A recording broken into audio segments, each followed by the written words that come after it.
kayo, senyor? Senyor Ibarra? Alam mo kung sino ako. Alam mo ang aking tiniis. Para sa iyo, hindi lang ako si Senyor Ibarra na Alahero.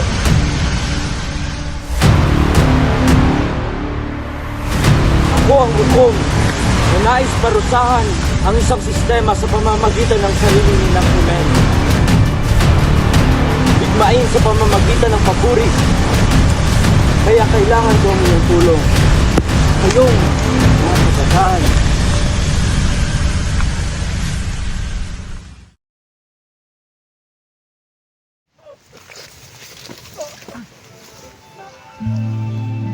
Elias!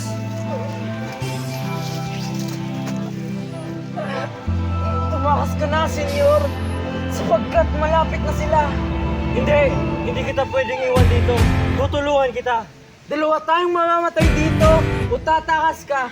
Kaya kung ako sa'yo, tumakas ka na!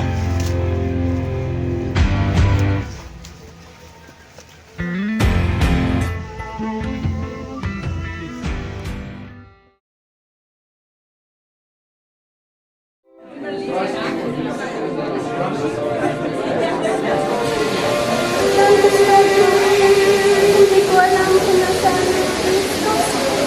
Kasi kami biglang.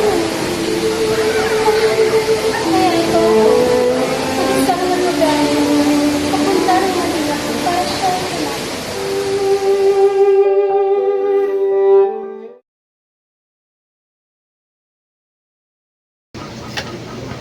Mga kaibigan, mukhang matatagalan niya ang biyahe natin sapagkat maraming lambat at barko ang sumasalubong sa ating motor.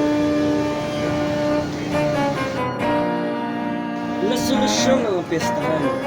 Ang solusyon sa inyong problema ay simple lamang. Lallohika. Ito ang kailangan upang malutasan ang problema. Sino ka naman siya upang bilang sa ating usapan?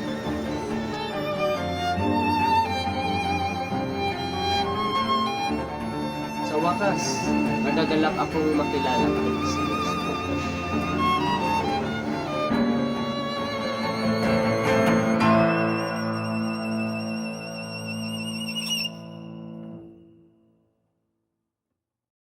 Dahil din po namin na nasa Laguna din po ang Kapitan General.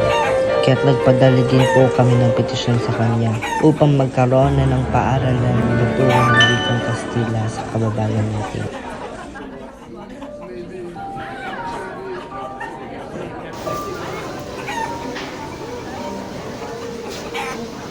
Seryoso mo, nagagalak akong makita kami.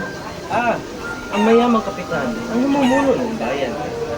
Ngunit, tila mukhang hindi mo kayang bibig natin ang Diyos. Paumanhin, senyor. Ngunit saan bayan pa nang nasa ang pinapunta ninyo?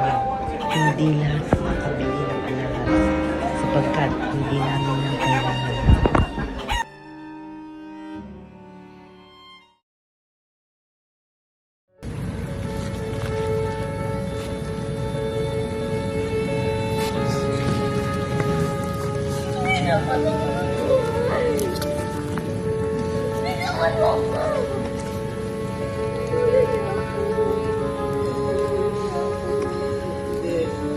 Hindi yan maaari, Holy. Hindi ako pa ang mga sinasabi mo tungkol sa iyong sarili. Kung ako po, Holy, hindi ko hahayahang mangyari ito sa'yo.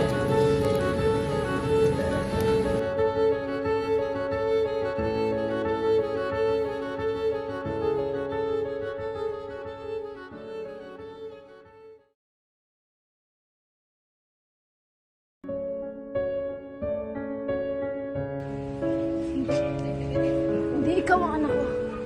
Umiwas ka sa akin. Isa kang anak ng Diablo. Tama na.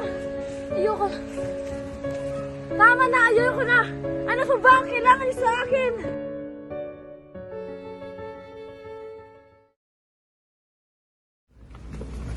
Nasobrahan siya ng opyo. Ano? Tiago! Tiago! Gumising ka! Gumising ka! Hindi pa tapos na. Gisingin mo siya. Huwag mo siya.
Maria!